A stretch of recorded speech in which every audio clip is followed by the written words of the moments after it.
Mais écoutez, bonjour à tous. Merci beaucoup d'avoir répondu présent pour ce rendez-vous aujourd'hui qui consiste à présenter à l'ensemble des étudiants de master ce qu'est le plan alternance doctorat qui s'inscrit dans le dispositif RUE qui est porté par l'association Recherche et Avenir que je dirige, que je co-dirige avec Stéphanie Saint-Amand ici présente avec nous également.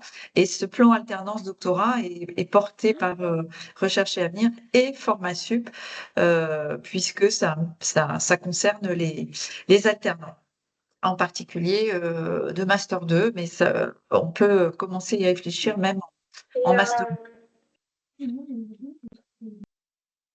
Alors pourquoi le plan alternance doctorat?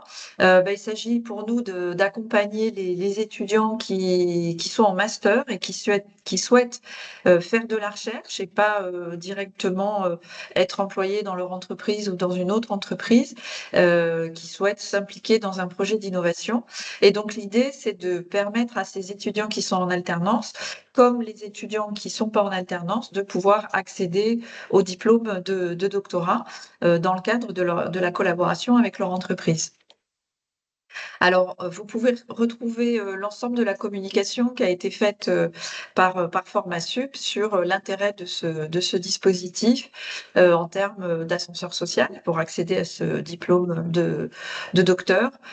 D'intermédiaire entre l'entreprise et le laboratoire impliqué, et de pouvoir continuer un projet qui a été démarré avec l'entreprise, voire de le faire évoluer suivant les missions qui ont été attribuées à l'alternant dans l'entreprise. L'association Recherche et Avenir, c'est une association qui a 20 ans, qui a été créée par des docteurs dont je suis. Donc moi, je suis docteur en astrophysique, en plus de diriger l'association.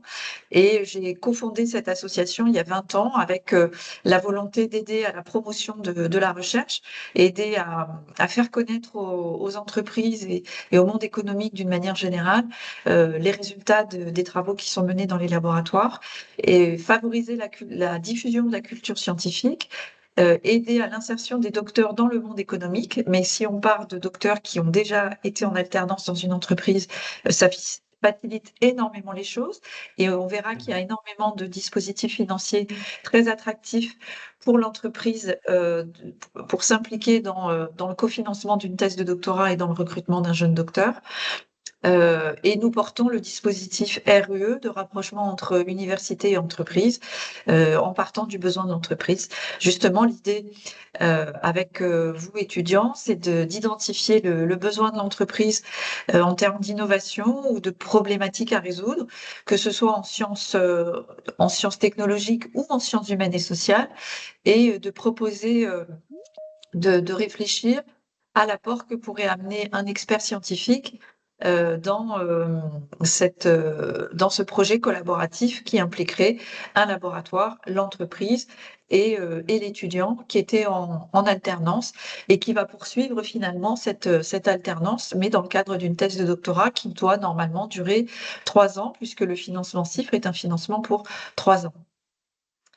Le dispositif RUE, lui, consiste à partir du besoin de l'entreprise, trouver l'expert scientifique à mettre en face, aider à structurer le projet collaboratif, trouver les financements qui vont bien et permettre à l'ensemble des partenaires avec l'étudiant qui serait en thèse de poursuivre leur projet. Alors l'intérêt de ce dispositif, c'est qu'il est financé par l'ensemble des acteurs économiques, académiques, territoriaux, de l'ensemble de la région Sud, également de la Corse depuis 2023. Donc vous voyez à gauche l'ensemble des territoires qui financent RUE, la démarche, et le plan alternance doctorat. Les universités et Formasup au milieu, le monde économique encore au milieu. On retrouve toutes les chambres de commerce et d'industrie, les unions patronales et les syndicats de branche.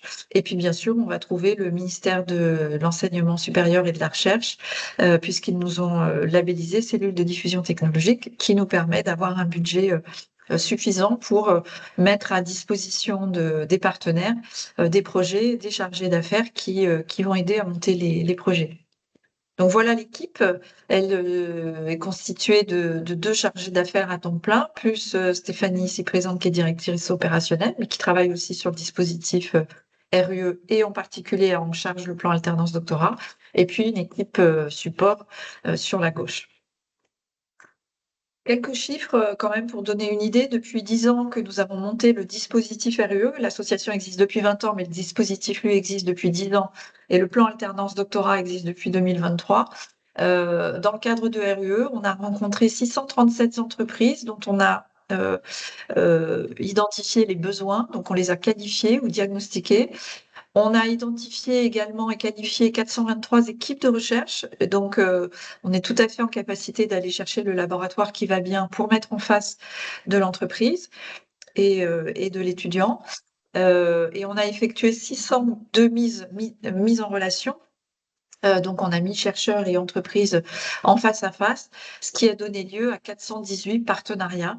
Donc, en 10 ans, c'est un excellent résultat et ça a donné lieu à 110 recrutements. Et puis un investissement par les entreprises de plus de 10 millions et surtout presque 9 millions de subventions captées pour l'ensemble de ces 418 projets. Donc le taux de réussite pour trouver un financement de thèse notamment est relativement élevé. Donc l'intérêt pour l'ensemble des partenaires de s'impliquer dans ce dispositif alternance doctorat, pour l'apprenti, pour l'étudiant, c'est de se former à la recherche en restant en lien avec le monde économique, de mener son propre projet R&D pendant 3 ans, ce qui est extrêmement intéressant et motivant. Et surtout d'apprendre le double langage académique économique, c'est de devenir l'intermédiaire entre l'entreprise et le laboratoire dans les discussions, la gestion des réunions, dans la gestion de projet. C'est être à la pointe de l'état de l'art dans son domaine d'activité. Ça garantit une meilleure insertion professionnelle pour la personne qui est diplômée d'un doctorat, plutôt que de sortir purement d'un laboratoire, de sortir d'un partenariat laboratoire-entreprise. C'est beaucoup plus facilitant pour s'insérer professionnellement et être plus haut dans les grilles de salaire notamment, et puis ouvrir de nouvelles opportunités de carrière. Pour l'entreprise, bien entendu, si ça se passe très bien entre l'alternant et l'entreprise, de fidéliser l'étudiant pour son recrutement, c'est extrêmement intéressant pour l'entreprise. Ça lui permet de former son personnel, ce personnel-là, qui est un personnel de haut niveau quand il atteint le niveau du doctorat. C'est de s'appuyer sur le binôme entreprise-étudiant déjà fonctionnel et étudiant-laboratoire, développer sa R&D et les applications qu'il va pouvoir mettre en place, bénéficier des subventions et des leviers financiers qui existent dans ce cadre, notamment le financement CIFRE, mais le crédit d'impôt recherche également. Profiter du transfert de technologie qui peut être fait depuis le laboratoire vers l'entreprise, quand le laboratoire a une technologie qui intéresse l'entreprise, et travailler avec des experts tout au long du partenariat. Donc nous, notre process consiste à identifier les projets d'alternance au niveau du master 2, mais ça peut être intéressant de le faire au niveau du master 1 si ça se passe bien avec l'entreprise pour préparer l'alternance master 2 et enchaîner par la thèse de doctorat. Donc si pour vous, il y a un potentiel de projet R&D avec votre entreprise, typiquement, on va vous demander de le remonter, soit à nous directement, soit à Formasup, et on va prendre contact avec vous et avec votre entreprise. Pour passer à la deuxième étape, valider le souhait de l'entreprise et votre souhait de continuer à collaborer ensemble et de vous engager dans un projet plus long terme. Et on va vous proposer de poursuivre en doctorat. Ensuite, on va aider l'entreprise à définir le projet avec le chercheur dans cette dimension recherche et accompagner tout le montage du projet, le dépôt du dossier auprès de l'Agence nationale de la recherche et de la technologie, qui va mandater un jury pour expertiser le projet et valider son financement. Depuis 2023 jusqu'en 2024, on a sensibilisé plusieurs responsables de master ou écoles. Donc, on a fait 3 présentations du dispositif auprès des responsables de master. On a aussi fait des présentations directement aux étudiants au cours de leur cursus. Donc, il y a eu 17 présentations. On a prospecté auprès de 200 entreprises et on en a rencontré une quinzaine qui étaient intéressées par la démarche. On a accompagné 27 alternants pour poursuivre leur parcours en fonction de ce qui était possible, réalisé 4 mises en relation avec les laboratoires qui avaient été identifiés et déjà mis en place 3 thèses de doctorat. On verra quelques exemples tout à l'heure. On essaye d'être le plus présent possible en termes de communication auprès de l'ensemble des acteurs pour que les entreprises soient sensibilisées et que les étudiants connaissent ce dispositif. À savoir que nous connaissons bien les profils de master et de doctorat puisque nous animons une formation pour les doctorants. On le voit sur la photo au milieu de l'écran, en bas. On anime des formations professionnalisantes pour les doctorants qui sont en thèse et pour les préparer à intégrer le monde économique après leur thèse. Alors, le financement CIFRE, qui est le financement le plus intéressant pour la thèse de doctorat, permet d'avoir un financement de 14 000 € par an pour l'entreprise. Donc, on va voir en gros que le salaire d'un doctorant, c'est fixé par l'ANRT, mais ça peut être un peu négocié suivant les domaines, mais le minimum est de 26 000 € bruts par an. Un peu plus de 26 000 € bruts par an. Ça coûte, toutes charges comprises, 34 000 € à l'entreprise et elle reçoit 14 000 € de la NRT pour le salaire du doctorant. L'entreprise aura également à payer des coûts environnés de la thèse qui sont aussi à négocier avec le laboratoire. Et là, on est là pour faire toutes ces négociations intermédiaires. En tous les cas, pour l'étudiant, le dispositif CIF permet de créer de la valeur, répond à une envie de comprendre et une envie de faire, répond à une curiosité, une motivation de la part de l'étudiant. Ça lui permet d'avoir un pied dans les deux mondes et aujourd'hui, ça a une valeur extrêmement forte de connaître les deux milieux. Ça permet aux candidats de s'adapter à ces deux milieux et de développer de nouvelles compétences. Donc, comme je vous l'ai dit, voilà, les aides fiscales. Aujourd'hui, donc en 2025, on est un peu plus que 26 000 € bruts. Donc, si on ajoute les charges patronales, on est à un montant total de coût pour l'entreprise d'environ 34 000 €, avec une subvention de 14 000 € par an. Tout ça, c'est par an, donc à reproduire chaque année. Et il y a d'autres aides fiscales pour l'entreprise qui sont notamment le crédit d'impôt recherche, le crédit d'impôt collaboratif ou le crédit d'impôt innovation. Donc ça, c'est nous qui regarderons avec l'entreprise sur quel type de dispositif fiscal elle est plutôt éligible et elle aura des démarches à faire auprès de l'administration fiscale pour valider son éligibilité. Ce partenariat, il se veut gagnant-gagnant du côté de l'entreprise ou de l'organisme d'accueil, parce que ça peut être aussi pour ceux qui ne sont pas dans une entreprise dans le sens noble du terme, mais qui sont peut-être dans une association, dans une collectivité. Cela se peut. C'est tout à fait possible aussi de monter une thèse de doctorat avec d'autres types de structures que l'entreprise. Et donc l'idée pour cette structure, c'est d'avoir un candidat brillant avec qui elle s'entend bien, de bénéficier de l'expertise du chercheur qui sera le co-encadrant de la thèse. C'est pour l'entreprise d'accélérer son innovation en bénéficiant d'une aide financière de l'État et d'accélérer sa transition numérique ou sa transition écologique. Je sais que ces transitions-là sont des sujets qui sont extrêmement importants pour les étudiants actuels, et c'est typiquement des choses qui sont extrêmement soutenues par la région, par l'État. Pour l'étudiant, bien entendu, je le répète, c'est de se consacrer à un projet R&D, ce qui peut être extrêmement stimulant, de développer des compétences dans tout ce qui est travaux de recherche, comment on fait de la bibliographie, comment on met en place un projet de recherche, comment on le met en œuvre, comment on anime des réunions d'équipe ou des présentations de ces travaux de recherche, comment on rédige des publications, par exemple, puisque ça serait important pour le laboratoire.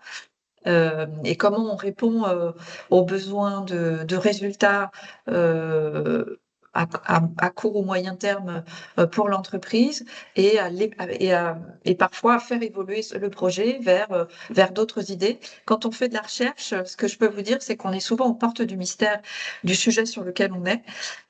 Ça, c'est extrêmement motivant. Ça m'est arrivé, quand moi-même je faisais une thèse et c'est très stimulant de se dire: «Bah, tiens, on va étudier telle piste, telle piste, telle piste». On le valide avec l'entreprise puisque c'est elle, qui finance, bien sûr. Et en général, le chercheur est très intéressé par, la découverte de nouvelles pistes et le travail fait sur de nouvelles pistes et c'est ça qui donne lieu à des articles qui sont présentés devant, d'autres chercheurs à l'international, par exemple. Donc il y a vraiment une perspective, dans ces travaux qui est très, très large et qui peut permettre à des étudiants qui ont envie d'aller acquérir une expérience professionnelle à l'étranger, de le faire. C'est plus facile dans le cadre d'une thèse que dans le cadre d'un bac+5.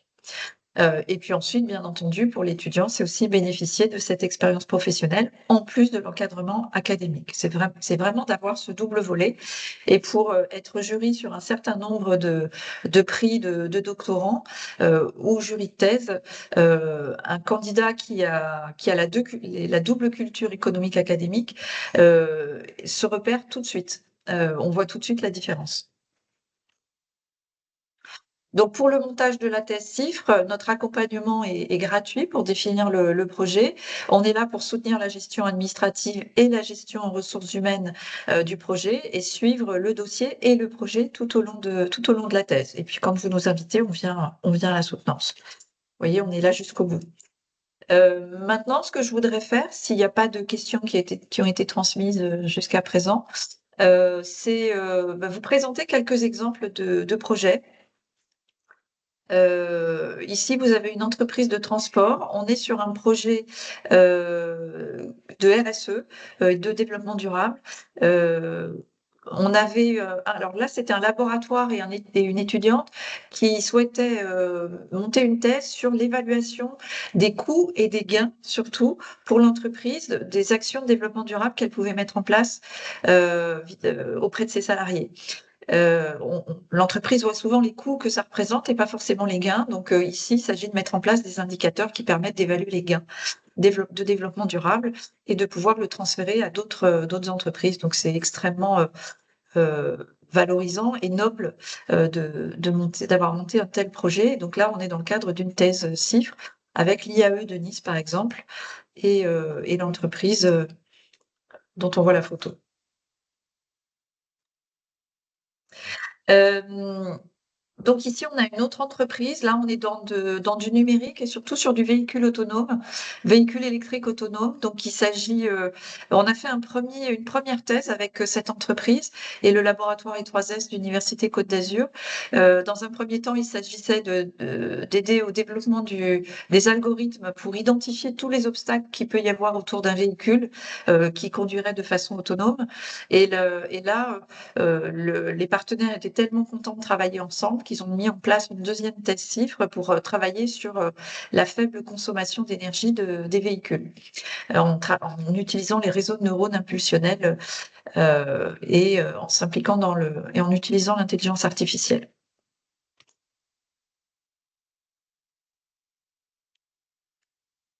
À nouveau, donc, de toute façon, c'est que des sujets de thèse que je vous présente. Ici, on est sur, à nouveau du développement durable, de la transition écologique. C'est une entreprise qui fait de la mutualisation de consommation d'énergie. Hem Pour avoir de l'énergie, plus propre et être moins consommateur d'énergie dans l'ensemble. Donc une mutualisation entre citoyens, entreprises et collectivités et cette entreprise-là a vraiment compris, comment elle pouvait s'appuyer sur, l'écosystème pour développer sa start-up. Hem Et donc on a monté plusieurs stages, une alternance, un plan de relance, et là on vient de monter une thèse et on est en train de déposer répondre à un appel à projet, avec un financement IDEMO de plusieurs, centaines de milliers d'euros. Donc c'est extrêmement intéressant et là je vais vous montrer un petit film qui présente le dirigeant et le chercheur qui ont travaillé ensemble.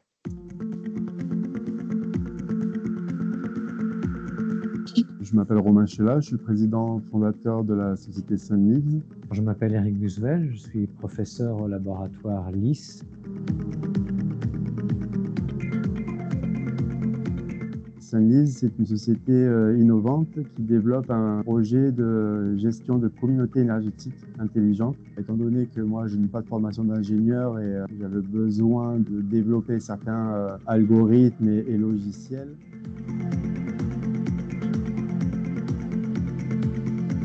Donc j'ai souhaité mettre en place une collaboration avec un laboratoire de recherche et mettre en place une thèse CIFRE. Donc, le projet Sunleaves m'a intéressé depuis le début parce que c'est un domaine qui est lié à l'énergie, c'est un sujet qui m'intéresse. On a commencé une thèse et puis on a eu plusieurs stagiaires sur le sujet. Le bénéfice de la collaboration à travers cette thèse, ça a apporté de la crédibilité à notre entreprise, à notre start-up. Et ça nous permettait aussi de pouvoir récupérer une partie de nos investissements en crédit d'impôt recherche et donc accélérer notre développement technologique.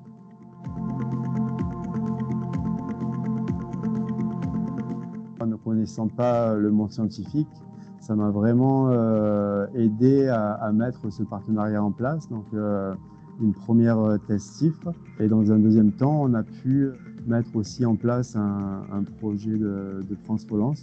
Et actuellement, on continue notre collaboration avec Recherche Avenir, puisqu'on travaille sur un projet IDEMO.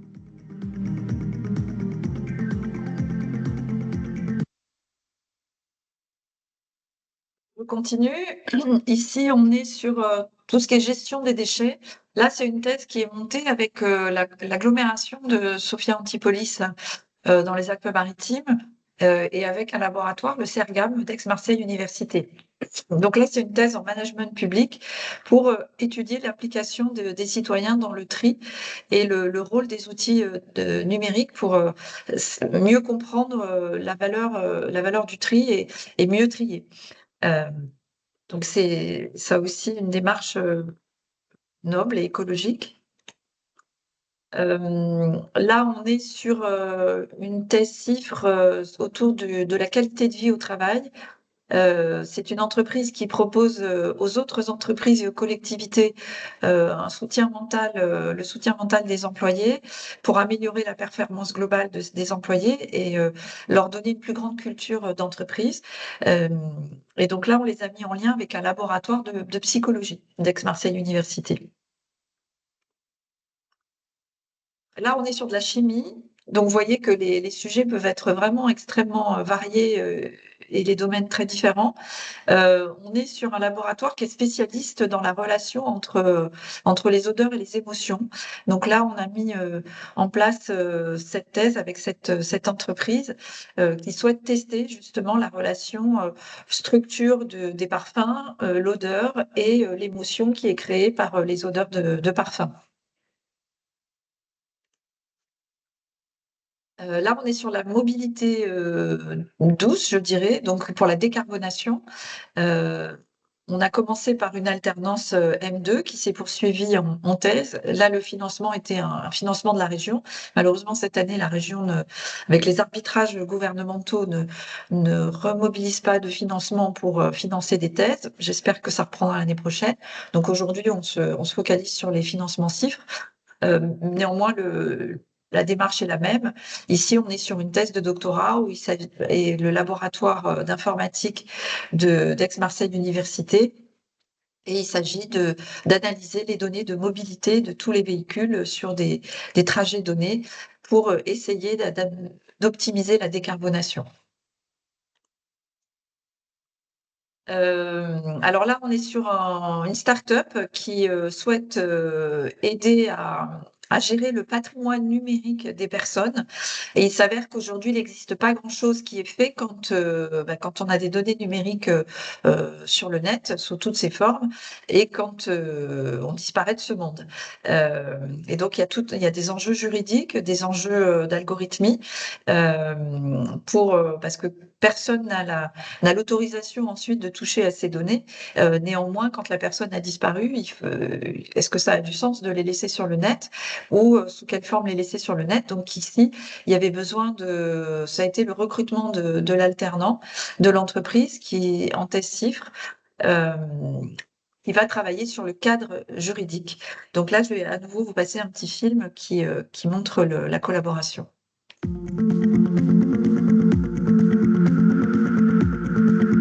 Bonjour, je suis Jean-Charles Chemin. Bonjour, je m'appelle Patrick Nguetchoissi.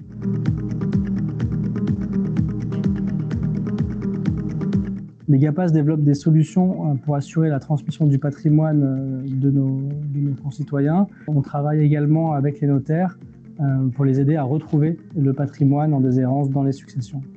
Les GAPAS a fait appel au dispositif RUE dans le cadre de mon passage d'un contrat d'alternance à un contrat BTS Chiffres. Ma thèse Chiffres intéresse les GAPAS sur le volet notamment intelligence artificielle parce que nous développons plusieurs technologies, donc justement des modèles d'intelligence artificielle. Et le but en termes d'expansion de l'entreprise, c'est d'essayer déjà de couvrir la totalité du marché européen, mais aussi de s'exporter sur le marché africain qui est un marché en pleine croissance.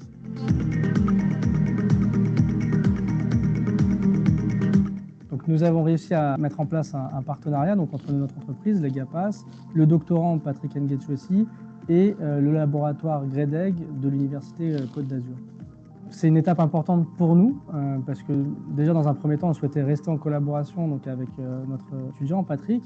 Donc c'était une bonne façon de le garder au sein de l'entreprise et de continuer ses travaux et de les étendre. Et puis grâce au dispositif, on a quand même des aides financières qui nous permettent d'intégrer cette création de postes qu'on n'aurait pas forcément pu faire sans cela.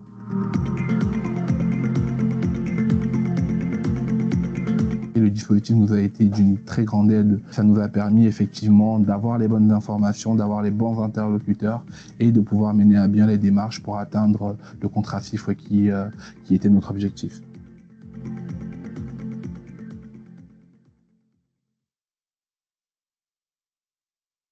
Exemple, l'Université d'Avignon et un laboratoire d'informatique également sur la gestion numérique de documents. L'entreprise propose des solutions digitales boostées par l'intelligence artificielle avec une solution qui s'adresse autant aux entreprises qu'aux collectivités. Là, on a une alternante en master sur le sujet de l'intelligence artificielle et on va continuer avec elle en thèse chiffre pour travailler sur ce sujet. Et j'en ai fini des exemples qui, j'espère, ont été suffisamment représentatifs. Vous avez le contact, notre adresse mail générique, rue@recherche-et-avenir.eu, recherche et avenir au singulier tout attaché. Et votre point de contact, Stéphanie, qui est avec nous aujourd'hui, son numéro de téléphone. N'hésitez pas à nous contacter. Si vous êtes intéressé et si vous avez identifié que il y avait des choses possibles à faire avec votre entreprise, si vous avez envie de continuer avec votre entreprise. Donc, ce serait intéressant d'avoir vos retours maintenant sur vos intentions, votre intérêt pour la suite. Alors, pour l'instant, le chat est très tranquille, mais on va peut-être avoir quelques-uns de nos participants qui vont nous dire un peu ce qu'ils envisagent. N'hésitez pas.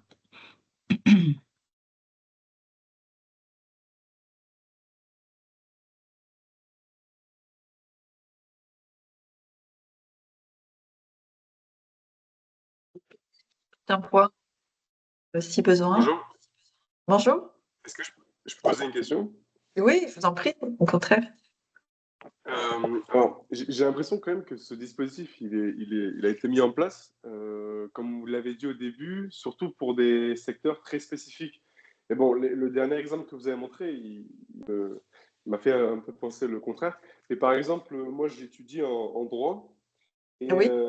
et je me spécialise en droit du sport. Mhm. Mais j'ai du mal à voir comment on peut adapter un dispositif comme ça à des entités, que ce soit les institutions, les ligues, les clubs, les fédérations, enfin à la réalité du marché en fait. Je ne sais pas si ça peut être applicable à tous les secteurs, je ne sais pas. Ça, Je, vous je pouvez- pense que oui, ça va dépendre de Ok. la volonté de la structure dans laquelle vous êtes en alternance. On a monté une thèse avec le Stade Laurentin de basket, par exemple, qui souhaitait travailler sur la mobilisation des membres bénévoles des associations et des fédérations de sport, par exemple. Euh, donc tous les sujets sont possibles, hein. Il y a des thèses qui sont montées en droit. On travaille aussi avec les laboratoires de droit. Donc effectivement, l'exemple de l'EGAPAS et de son étudiant, on est sur un sujet de droit appliqué au numérique. Donc c'est possible. Quelle est votre structure dans laquelle vous êtes en alternance aujourd'hui? Actuellement, je suis dans un district de football. Et connaissant un peu les personnes et comment ça a été fait les dernières années, je pense qu'ils n'ont aucune intention de me garder, mais parce qu'ils veulent en fait changer tous les ans, prendre un nouvel alternant. Et puis après, bon, même à titre personnel, ils sont pas là, je peux le dire. J'ai pas forcément envie de rester là-dedans non plus. D'accord. Mais, et alors aussi, par exemple, je me demandais, toujours dans ce secteur, mais par exemple, si moi j'avais un intérêt plutôt vers tout ce qui est droit du sport, mais international, de l'Union européenne, comme ça, les politiques comme ça, dès qu'on touche à peut-être des institutions qui sont en dehors, enfin, qui peuvent être en dehors de la France, là ça se complique, j'imagine, forcément. Ou Oui, alors, comme vous avez dit, de on toute façon, ça n'émarge dépend de la plus. structure. Oui, si on sort de la France, on n'émarge plus sur le dispositif financier français. Ouais. Par contre, il est très possible qu'on trouve du financement européen. Mais en général, les financements européens, c'est tout de suite des gros projets. Il faut créer un consortium entre plusieurs partenaires. Mais c'est quelque chose qu'on peut regarder si ça vous intéresse. Ok, ok, ben ça m'intéresserait. Mais bon, peut-être que, je sais pas s'il y en a d'autres qui veulent parler ou pas, je peux laisser la parole. Je sais pas Oui, si peut-être j'aurai un mail ou quoi. Voilà. oui, oui, avec plaisir. Regardez quand même le type de structure dans lequel vous imaginez Ok, en Europe que vous aimeriez intégrer pour que du coup ce soit assez précis et qu'on vous apporte une réponse précise du coup. oui, bien sûr. Après, sinon, j'imaginais, pourquoi pas, dans les structures qui seraient plutôt les associations, mais telles que Oui, les think tanks, vous savez, les think tanks, c'est un peu les espaces un peu de recherche, tout ça, déjà comme ça. Je sais pas, j'ai pensé à ça parce que là-dedans, c'est que, en théorie, selon les sujets, ils participent aussi à la promotion du sujet, au débat, aux discussions. oui. Bon, S'ils ont des salariés, s'ils ont une structure juridique pour leur entreprise et qu'ils ont des salariés, pour eux, ça reste intéressant d'intégrer un salarié qui est dans le format thèse. ok, ok, ok. Bon, dans tous les cas, j'ai pris les contacts. Au pire, voilà, je vous contacte bientôt. Merci. Ah ben, merci à vous pour votre prise de parole. Merci. Est-ce On a qu'il y a une autre d'autres? question, Stéphanie. On a Oui. une autre question qui demande, est-ce qu'il est possible de faire la thèse dans une entreprise différente de l'actuelle?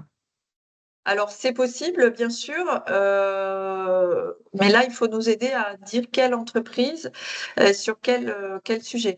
Parce que quand on part du candidat seul, c'est difficile, c'est un temps faramineux. Donc, il faut quand même faire un petit travail de listing du type d'entreprise qui intéresse le ou la candidate.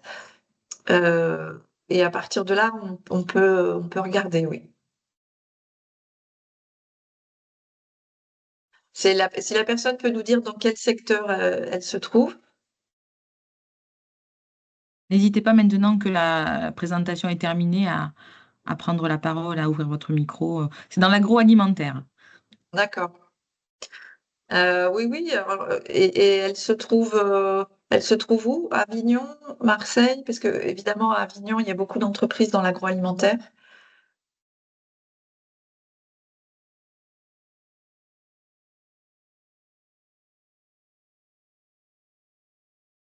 J'ai pas de retour sur le chat. Ça y C'est est, à Marseille. C'est à Marseille. Marseille. Euh, oui, oui. Bah, faut qu'elle fasse un petit.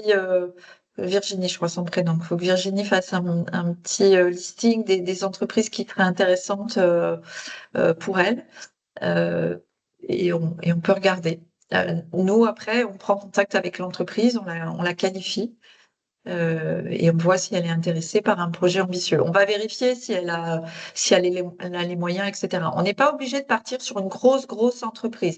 Il faut se dire que si on a affaire à une très grosse entreprise, un grand groupe par exemple, Orange ou Thales, ou Amadeus par exemple, c'est un peu plus compliqué de monter la thèse, ça prend plus de temps parce qu'il y a plusieurs couches hiérarchiques avant d'obtenir un accord. Donc, d'être sur une PME ou une ETI, une moyenne ou grande entreprise, sans que ce soit un grand groupe, c'est le bon format, je pense. Après, il y a des TPE, hein, petites entreprises, pour lesquelles on a monté des thèses, des startups, bien sûr, aussi. Donc, vraiment pas se limiter dans le choix de l'entreprise. Pas faire un calcul en se disant je serais mieux dans une grande que dans une petite, etc. Regardez le domaine d'activité qui intéresse et pas le statut juridique de l'entreprise. Ça, on pourra regarder dans un second temps.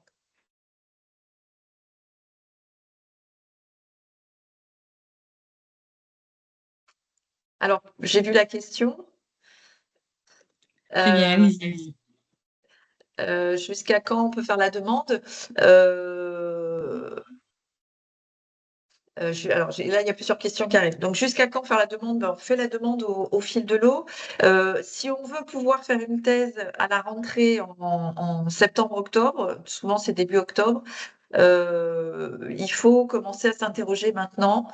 Si ceux qui sont déjà bien dans leur entreprise et qui ont envie de ce que ça se fasse avec leur entreprise, prenez contact avec nous. Enfin, essayez d'échanger avec quand même votre tuteur d'entreprise ou les bonnes personnes dans l'entreprise, parce que votre tuteur n'est pas forcément celui qui s'occupe de l'innovation dans l'entreprise ou du service R&D, ou il n'y a pas de service R&D ou d'innovation, mais il faut voir quelle est la personne qui est dans la réflexion stratégique pour l'entreprise. C'est pas forcément le tuteur de l'alternant. Et à partir de là, si vous avez plutôt un accord de principe ou un intérêt manifeste, dans ces cas-là, revenez vers nous et nous, on va prendre rendez-vous avec vous et l'entreprise et on va qualifier l'entreprise et on peut ensuite aller en recherche du laboratoire et on a quelques mois pour monter le dossier. Il faut savoir ensuite qu'on envoie le dossier à l'ANRT, l'Agence nationale de la recherche et de la technologie, en ligne. Ça se fait en ligne et c'est l'entreprise qui est le coordinateur de ça. Et ensuite, il faut compter 3 à 4 mois d'instruction du dossier, puisque la NRT doit trouver des experts dans le domaine qui ont un temps pour lire le dossier et faire leur rapport et valider le financement ou pas. Et ensuite, il y a l'inscription à l'université à faire et à l'école doctorale. Et puis l'installation dans le laboratoire. Donc ça prend un petit peu de temps. On est dans le bon timing pour un démarrage en octobre, mais c'est possible de démarrer plus tard. Donc on a encore du temps pour monter la thèse. L'intérêt du financement CIFRE, c'est que le dossier se dépose au fil de l'eau. On n'a pas de date limite, ce qui n'était pas vrai pour le financement région. Pour le financement région, on était déjà trop tard maintenant pour la rentrée. Donc, par contre, pour la CIFRE, on est dans le bon timing. Donc, dans les 3 mois qui viennent, on peut se rencontrer et rencontrer l'entreprise. Alors ensuite, je me souviens plus des autres questions. Alors, comment on peut aider à la recherche? La question d'après. Alors, comment on peut aider à la recherche de À quoi? la recherche peut-être d'entreprise, à mon avis. C'était Victoire qui posait la question sur l'agroalimentaire. Donc, D'accord. vous lui disiez, il faut faire un listing, il faut faire une première identification. Alors, il y a dans votre secteur d'agroalimentaire, par exemple, il y a un pôle de compétitivité qui s'appelle Innovalliance. Pourriez très bien regarder ce qu'ils font et prendre contact avec eux pour avoir quelques noms d'entreprises. Ensuite, il y a alors sur Avignon maintenant, on a fait une présentation hier, il y a le MEDEF 84, donc ça c'est une union patronale, si vous voulez. On leur a présenté le dispositif REE hier soir à Avignon. Eux, ils ont des adhérents. Leur envoyer un petit mail pour leur demander quelles sont les entreprises adhérentes dans le domaine de l'agroalimentaire. Ils vous répondront. Vous pouvez dire que vous venez de la part des membres qui gèrent le dispositif REE. Donc, il y aura aucun problème. Ça, c'est une deuxième piste. Il y a aussi les chambres de commerce et de l'industrie qui accompagnent un certain nombre d'entreprises. Je pense que on peut prendre contact avec eux pour savoir comment identifier les entreprises dans ce secteur. En fait, les chambres de commerce et de l'industrie, ce sont les référents entrepreneuriaux du monde économique. Donc, c'est eux qui sortent toutes les statistiques du nombre d'entreprises, etc. Donc, c'est dans leur mission que de transmettre des informations sur les entreprises. Donc, ça peut être aussi une piste. CCI, MEDEF 84, l'équivalent sur Marseille, c'est l'UPE 13. Et qu'est-ce que j'ai dit d'autre? Et le pôle Innovalence, qui est typiquement dédié à l'agroalimentaire. Arômes et parfums aussi, mais agroalimentaire. Est-ce qu'il y a une autre question? Oui, une question qui vient d'arriver à l'instant. Si on est en Master 1 et intéressé par le RUE, est-il pertinent de commencer les démarches dès maintenant pour l'année 2026-27 ou vaut-il mieux vous contacter l'année prochaine à la même période? Ce serait pas mal de démarrer les démarches maintenant. On va avoir du temps. L'idée, c'est que ça nous donnera du temps pour discuter avec l'entreprise, bien comprendre ce qui l'intéresse, ce qui vous intéresse aussi, vous, dans le cadre d'un projet de thèse, d'aller identifier le chercheur. Parfois, ça prend du temps, hein. Là, si je dis on est dans le bon timing pour déposer des dossiers, ça sous-entend qu'on soit, nous, capables d'identifier le chercheur qui va bien en peu de temps. Mais parfois, suivant le domaine d'expertise, ça prend un peu plus de temps. Donc, c'est bien de commencer maintenant. Vous pourriez déjà être en M1 le coordinateur entre les deux partenaires qui pourraient déjà signer une collaboration de recherche, par exemple. Et ça s'enchaînerait tout naturellement en M2 ensuite. Et ça nous laisserait le temps de préparer le dossier, de le soumettre. Et de l'améliorer si on avait une fin de non-recevoir. On a déjà eu le cas une fois, on a déposé un dossier, une demande de financement CIFRE à la NRT sur un projet qui était très prometteur sur de la RSE. Peut-être que le dossier n'était pas suffisamment complet ou bien monté. Il manquait des petites choses. Il a été retoqué. On l'a présenté à la région. Il a été accepté. Mais en parallèle, on l'a représenté en CIFRE. Il a été accepté. Donc après, on avait 2 financements et on avait le choix du roi. Donc, il peut arriver que le premier dépôt ne passe pas et donc on retravaille le dossier pour un deuxième dépôt. Donc, quand vous démarrez en M1, on a tout le temps de faire ça et l'entreprise et le laboratoire commencent déjà à travailler ensemble et que vous êtes déjà à l'intermédiaire, c'est le meilleur scénario.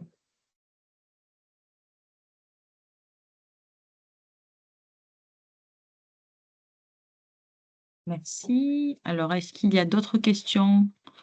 C'est le moment, n'hésitez pas.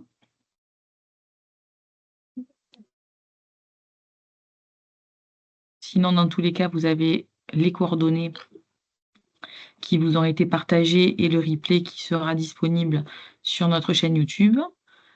Quoi dire d'autre, Stéphanie? Je pense que les questions immédiates ont été posées. Tout à fait. Je pense que chacun va réfléchir parce que j'imagine que les personnes qui sont là, c'est parce que quelque part, elles sont quand même curieuses ont peut-être l'idée de faire une thèse de doctorat. En tous les cas, ont besoin de savoir ce que c'est, comment ça fonctionne. Donc, il y a encore une intervention. Rocco? Oui, pardon. Je voulais juste savoir une dernière question peut-être.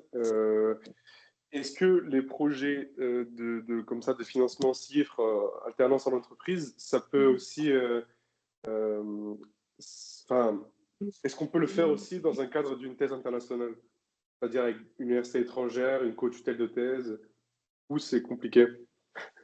Ce sera pas sur ce financement-là. Ce financement-là, il est dédié à des collaborations en France. Mais il existe d'autres types de financement, notamment avec le ministère des Affaires étrangères, pour des thèses à l'étranger. Donc Ok, ça, mais nous, on n'en a pas monté pour l'instant, mais c'est pas exclu. ok, par exemple, dans l'hypothèse, vous avez dit, enfin oui, le contrat CIFRE, il est censé durer 3 ans. On peut Oui. prévoir une période de 3 ans financée par une telle convention, puis une période à l'étranger avec un autre financement à la suite. Alors, Je ne sais pas si à la le suite, projet oui, doit alors, se finir. c'est ce qui s'appelle un postdoc, c'est-à-dire que vous faites votre thèse en 3 ans en France, vous soutenez votre thèse au bout des 3 ans devant un jury qui aura été défini avec le chercheur. C'est souvent un jury international. Et ensuite, justement, si vous souhaitez continuer à développer ce projet de recherche, on met en place ce qui s'appelle un projet postdoctoral, un contrat postdoctoral, qui se fera par exemple avec un laboratoire étranger. Et pour le coup, la manière de financer des contrats postdoctoraux à l'étranger est très différente de la France.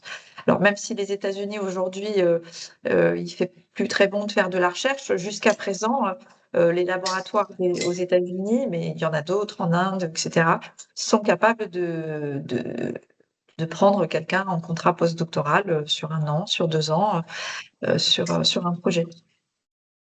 En général, qui est souvent dans la continuité de la thèse. Ok, je comprends, merci. Y a-t-il d'autres questions?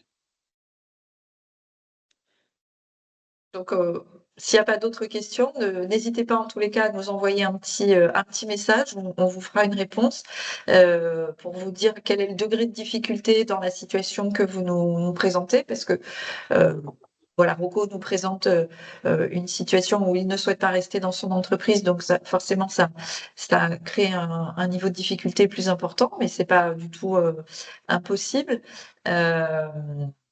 Et donc, en fonction, on vous indiquera quel est le timing et les facilités ou pas pour monter vous aider à monter votre projet avec votre entreprise. On sera ravis de vous rencontrer avec votre entreprise si l'occasion se présente. Voilà. Et en tous les cas, je tiens à remercier Formasup, qui est notre partenaire sur ce dispositif, avec qui on travaille très bien et on organisera d'autres sensibilisation de ce type-là et on est tous à votre disposition. Merci Stéphanie. Eh bien, écoutez, je vous propose de conclure cette